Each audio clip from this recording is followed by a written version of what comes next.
नमस्कार। रत्न धारण का सेकेंड पार्ट में आप लोगों का स्वागत है। मैं इस चर्चा के फर्स्ट पार्ट में कहा था कि हमारा ज्योतिष शास्त्र का प्राचीन ग्रंथ में रत्नों का द्वारा जो प्रतिकार होता है इसके बारे में क्या कहा गया है और कितना टाइप का मत इसके बारे में है, रत्न धारण के बारे में ये भी कहा है। आज मैं रत्न सिलेक्शन का जो नियम है उसके बारे में कुछ चर्चा करूंगा। इस बारे में मैं मेरा एक्सपीरियंस से इस सिद्धांत में आया है कि ज़्यादातर लग्न के अनुसार जो ग्रह शुभ है उस ग्रह का रत्न को निर्वाचन करना अच्छा होता है और ठीक तरह से चुना हुआ रत्न धारण से मनुष्य का उपकार होता है। ये भी मैं मेरा 25 साल का एक्सपीरियंस में बहुत ही देखा है और देखते आ रहा हूँ। 6th, 8th और 12th हाउस लॉर्ड का रत्न चुनना उचित नहीं होता, लेकिन वही 6th, 8th और 12th लॉर्ड अगर बेनिफिक हाउस का भी लॉर्ड हो तो रत्न चुना जा सकता है। और रवि और चंद्रमा अगर 6th, 8th और 12th लॉर्ड हो तो रवि और चंद्रमा का रत्न पहना जा सकता है। जैसे कि मेष लग्न के लिए गुरु नवम और द्वादश घर का मालिक है और कर्कट लग्न के लिए गुरु छठा भाव और नवम भाव का मालिक है। इस क्षेत्र में अगर गुरु दुर्बल हो तो उसका रत्न पहना जा सकता है। वृष लग्न के लिए शुक्र लग्न और छठा भाव का मालिक होने से भी शुक्र का रत्न निर्वाचन किया जा सकता है। वर्तमान में बहुत सारे लोग इंटरनेट में देख के रत्न को धारण करता है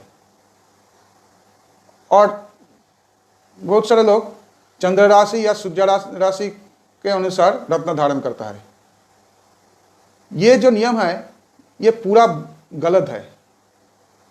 इस नियम से रत्न धारण करने पर उपकार वही पा सकता है जिसका चंद्रमा या रवि से रत्न निर्वाचन लग्न से लग्न निर्वाचन का अनुरूप हो। हमारा जन्म कुंडली में जो ग्रह अनुकूल है उस ग्रह का ही रत्न धारण किया जाता है। अनुकूल ग्रह का रत्न धारण से उस अनुकूल ग्रह का स्ट्रेंथ बढ़ जाता है और उसका अनुकूलता भी वृद्धि पाता है। अब कौन सा ग्रह आपके लिए अनुकूल मतलब फेवरेबल और कौन सा ग्रह अनुकूल नहीं है मतलब अनफेवरेबल है, वो जन्म कुंडली से ही सबसे बेहतर विचार किया जाता है। चंद्र राशि या सूर्य राशि से ये निर्वाचन नहीं किया जाता। इसलिए राशि रत्न का जो कंसेप्ट आजकल चल रहा है ये पूरा गलत है। कारण स्वास्थ्य, शिक्षा, संपद, संतान, नौकरी, शादी सब कुछ ही लग्न से मेनली विचार होता है, चंद्र राशि से मेन विचार नहीं होता। इसके अलावा जन्म कुंडली में जिस स्थान में या राशि में चंद्र रहता है, जिस राशि में चंद्र रहता है उस राशि आपका राशि होता है। तो अगर लग्न का छठा भाव में या आठवां भाव में या द्वादश घर में चंद्र रहता है तो उस छठा आठवां या द्वादश का मालिक जो है उसका रत्न ही होता है, उसका उस नेटिव के लिए राशि रत्न। तो अब ये छठा या आठवां या द्वादश घर का मालिक का रत्न अगर आप धारण करेंगे तो अच्छे के बदले में बुराई होगा। सूर्य राशि के लिए भी एक ही नियम चलता है। तो मैं ये कहना चाहूँगा कि राशि रत्न या सूर्य राशि रत्न जो कंसेप्ट अभी चल रहा है इंटरनेट में ज़्यादातर, उस हिसाब से रत्न धारण मत कीजिए। रत्न सिलेक्शन के लिए पहले ही देखना पड़ेगा लग्न का मालिक का हाल कैसा है, उसके बाद 5th और 9th। लग्न का मालिक, 5th हाउस का मालिक, 9th हाउस का मालिक, जो ग्रह है, इस ग्रह का रत्न हर कोई धारण कर सकता है, इसका कोई भी अशुभ इफेक्ट नहीं है। इसके बाद देखना पड़ेगा 4th एंड 10th लॉर्ड। ये सब हाउस लॉर्ड अगर दुर्बल यानी कि वीक रहे तो उनका रत्न पहना जा सकता है। कुछ विशेष क्षेत्र में 11th हाउस लॉर्ड का रत्न भी पहना जा सकता है। ग्रहों का स्ट्रेंथ विचार करने के लिए सर्वर्ग देखना बहुत ही जरूरी है। ग्रहों का सर्बल निकालना भी आवश्यक है। इसके साथ सन्नारी और नवतारा चक्र भी देखना चाहिए रत्न सिलेक्शन के लिए।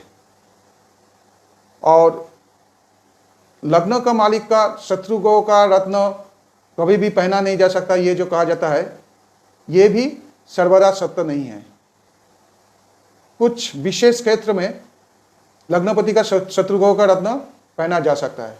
जैसे कि मेष लग्न के लिए अगर शनि का अवस्थान अशुभ हो या दुर्बल हो तो कर्म का उन्नति के लिए शनि का रत्न पहना जा सकता है, लेकिन अच्छी तरह से विचार करने के बाद। फिर सिंह लग्न के लिए Shani 6th and 7th Lord and शुक्र 10th लॉर्ड। तो इस सिंह लग्न के लिए शनि बिजनेस का मालिक है और शुक्र कर्म का मालिक है। अगर शनि 7th में या 10th में रवि के साथ रहता है तो शनि का रत्न निर्वाचन किया जा सकता है, लेकिन अच्छी तरह से विचार करने के बाद। लेकिन तब शनि का रत्न रेडिश ब्लू सफेयर निर्वाचन करना चाहिए, क्योंकि लग्न है सिंह और शनि रवि एक साथ में है। रेडिश ब्लू सफेयर का मतलब जिसे कहते हैं रक्तमुखी नीला। शुक्र के बारे में ही भी ये कहा जा सकता है कि अगर शुक्र दुर्बल रहे सिंह लग्न के लिए और शुक्र का दशा चले तो शुक्र रत्न का भी विचार किया जा सकता है। तुला लग्न के लिए भी अगर जरूरत हो तो रेडिश ब्लू सफेयर निर्वाचन किया जा सकता है, शनि और रवि को एक साथ में स्ट्रेंथ देने के लिए। और भी एक रीति है, कोई विशेष कार्य का सिद्धि के लिए विरुद्ध ग्रह का रत्न को निर्वाचन किया जा सकता है, लेकिन उस कार्य को संपन्न होने के बाद ही वो खोल के रखना चाहिए। ये याद रखना जरूरी है जो मैंने इसके फास्ट पार्ट में कहा था कि विरुद्ध ग्रह का नेगेटिव इफेक्ट कम करने के लिए रत्न धारण का जो विधि है वो बहुत ही पुराने अमल से चलता आ रहा है और इसका जो प्रयोग है वो सिद्धि का भी दाबी रखता है। तो इस नियम को ना मानना बिल्कुल ही लॉजिकल नहीं है, लेकिन ये सब एक्सेप्शनल डिसीजन है। बहुत ही अच्छी तरह से जन्म कुंडली को ऑब्जर्व करने के बाद ये सिद्धांत लेना पड़ता है। मैं खुद बहुत लोगों के लिए इस टाइप का रत्न निर्वाचन किया है और अच्छा रिजल्ट मिला है। कुछ समय ऐसा होता है कि विरुद्ध ग्रहों का दशा जब चलता है तब उस ग्रह का रत्न धारण करने का प्रयोजन पड़ता है। फिर बहुत टाइम ऐसा होता है कि विरुद्ध ग्रह का दशाकालीन जब दशा चलता है उस टाइम में जो अनुकूल ग्रह है, जो फेवरेबल प्लैनेट है, उस ग्रह का रत्न धारण के माध्यम से उस विरुद्ध ग्रह का नेगेटिव इफेक्ट कम किया जा सकता है। जैसे कि कर्कट लग्न का शनि का दशा में मंगल का रत्न निर्वाचन किया जा सकता है। मंगल दुर्बल अगर ना रहे तब भी। एक बात यहाँ कहना जरूरी है, मैं समझता हूँ जरूरी है कि ज्योतिष शास्त्र का बहुत ही धारा है।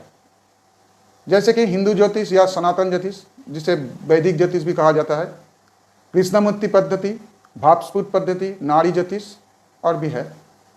मैं लास्ट 25 साल से भारतीय हिंदू ज्योतिष या सनातन ज्योतिष, जिसे इंडियन ट्रेडिशनल एस्ट्रोलॉजी कहते हैं, वो प्रैक्टिस करते आ रहा हूँ। इसलिए मैं इंडियन ट्रेडिशनल एस्ट्रोलॉजी के अनुसार ही यहाँ इस चर्चा में सब बात कर रहा हूँ। कुछ लोग कहते हैं कि सनातन ज्योतिष में या ट्रेडिशनल एस्ट्रोलॉजी में राइट प्रेडिक्शन संभव नहीं है। कृष्णमूर्ति पद्धति या भावस्फुट पद्धति या नाड़ी ज्योतिष जो जिस लाइन में चर्चा करता है वो उसी को सेरा मानता है, मतलब उसी से अच्छा प्रेडिक्शन होता है, ऐसा मानता है। लेकिन मैं ये कहना चाहूँगा कि सिस्टम जो भी हो, अगर विचार ठीक से किया जाए तो प्रेडिक्शन सब सिस्टम में ही सही होगा और एक होगा। सिर्फ विचार का जो नियम है वो उस नियम को अच्छी तरह से जानना पड़ेगा। जैसे कि एक जो अंक है वो अंक जिस नियम में किया जाए उसका जो समाधान निकलेगा वो तो एक ही निकलेगा। ठीक उसी तरह ज्योतिष का विचार किसी भी सिस्टम से किया जाए प्रेडिक्शन एक ही होगा, अगर उस विचारधारा के अनुसार जो नियम ठीक है उस ठीक नियम में विचार किया जाए तो। इसलिए ट्रेडिशनल एस्ट्रोलॉजी में भी 100% करेक्ट प्रेडिक्शन किया जा सकता है अगर विचार ठीक से किया जाए तो। अभी इंटरनेट में और भी एक चीज दिखा जाता है कि पन्ना के साथ मुक्त मतलब मोती धारण नहीं किया जाता या गोमेद के साथ मुक्त धारण नहीं किया जाता। इस बात में भी कोई लॉजिक मैं ढूंढ नहीं पाता। इस टाइप का कॉम्बिनेशन में मैं बहुत आदमियों को रत्न दिया है और उन लोगों ने धारण करके अच्छा इफेक्ट भी पाया है। अपितु चूनी मतलब मानिक, कैटसाई और गोमेद के साथ मोती धारण करने से अच्छा रिजल्ट देता है, ये मैंने मेरा एक्सपीरियंस में देखा है। लेकिन गोमेद का चयन बहुत ही सावधानी से किया जाना चाहिए। अगर बहुत जरूरी ना हो तो गोमेद का चयन किया उचित नहीं है। राहु का नेगेटिव प्रभाव को प्रोटेक्ट करने के लिए कुछ स्थान पर शुक्र का रत्न यूज़ किया जा सकता है और कुछ स्थान पर केतु का रत्न यूज़ किया जा सकता है। इसलिए बहुत ही अच्छे तरह से जन्म कुंडली विचार करने के बाद ये देखना चाहिए कि राहु का कुप्रभाव जो है, बुरा प्रभाव जो है, उससे मुक्ति पाने के लिए दूसरा कोई ग्रह का रत्न यूज किया जा सकता है या नहीं। इसके अलावा जातक या नेटिव का जो ऑब्स्ट्रक्शन है उसका नेचर के ऊपर भी बहुत समय निर्भर करना पड़ता है। जैसे कि गुप्त शत्रुता के लिए कैट्स आई, मानसिक जो चंचलता है, मानसिक चंचल, उसके लिए मूनस्टोन या मोती, मामला के लिए मतलब जो disturbance with law, court case जिसे कहते हैं कोर्ट केस, कोर्ट केस से कुछ प्रॉब्लम आया तो जन्म कुंडली के अनुसार गोमेद या कैट्साई या लाल मूंगा, एजुकेशन के लिए पान्ना वगैरह। लेकिन इस टाइम में भी बहुत ही अच्छी तरह के विचार करने के बाद रत्न का निर्वाचन करना पड़ता है। एजुकेशन के लिए हर कोई को पन्ना नहीं दिया जा सकता, और जिसका एजुकेशन नहीं है उसे जो भी रत्न पहनाया जाए उसका एजुकेशन नहीं होगा। जो मानसिक चंचलता जो है उसके लिए मूनस्टोन या मोती, ये भी विचार करने का विषय है। और मूनस्टोन भी सफ़ेद मूनस्टोन या नीला वाला मूनस्टोन जिसे ब्लू मूनस्टोन कहते हैं, वो दिया जा सकता है, सफ़ेद दिया जा सकता है या ब्लू दिया जा सकता है। ये भी अच्छी तरह से विचार करने के बाद सिलेक्शन करना चाहिए। रैंडमली कोई भी जेमस्टोन सिलेक्शन नहीं किया जा सकता।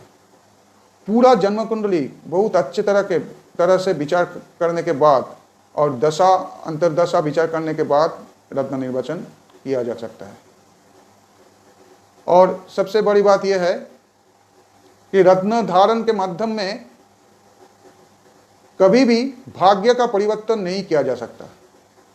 भगवान हम लोगों का पूर्व जन्म का जो कर्म फल है, उस कर्मफल के हिसाब से हम लोगों को इस जन्म का भाग्य निर्धारण करके इस पृथ्वी में भेजा है।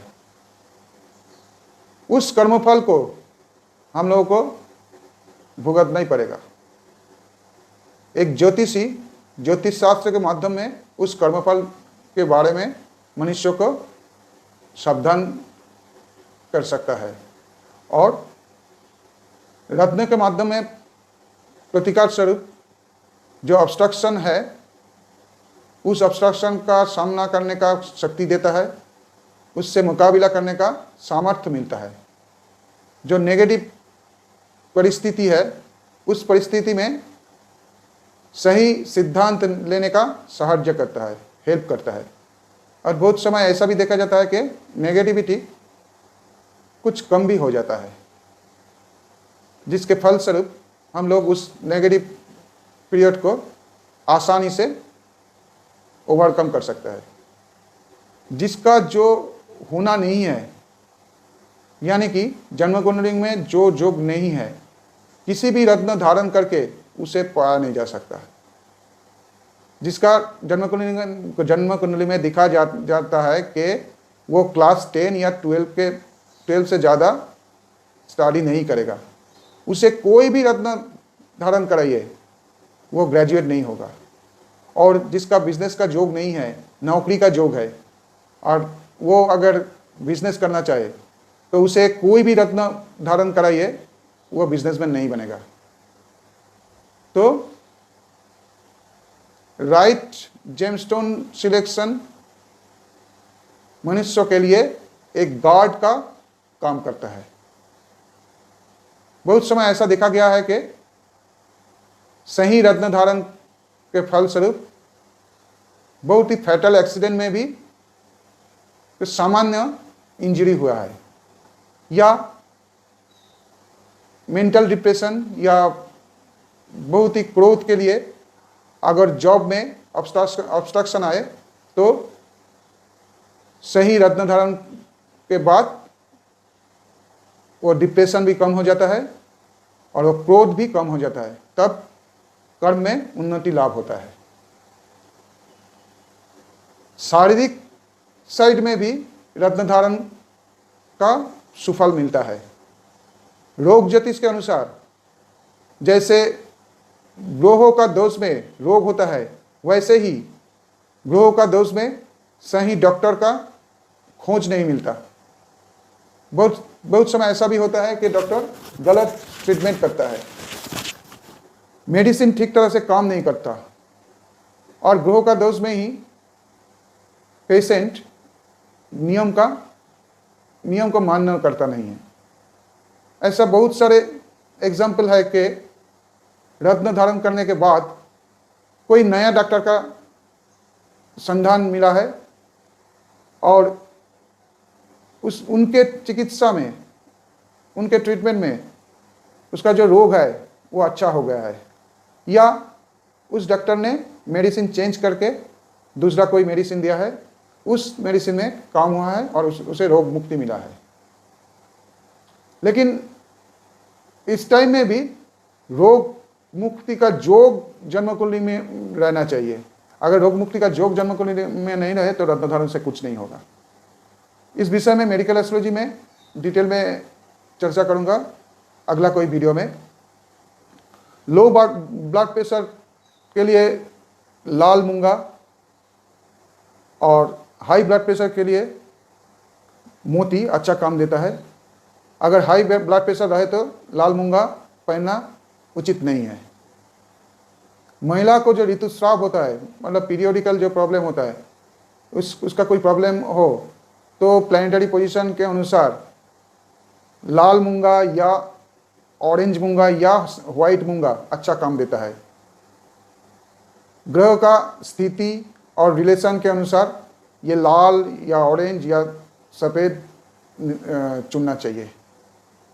नाक का रोग में पन्ना मतलब एमराल्ड, मेंटल रोग में मोती और पन्ना, ऑर्सो मतलब पाइल्स में लाल मूंगा अच्छा काम करता है। लेकिन ये सब कुछ पूरा जन्म कुंडली अच्छी तरह से विचार ना करके धारण करना उचित नहीं है। रत्न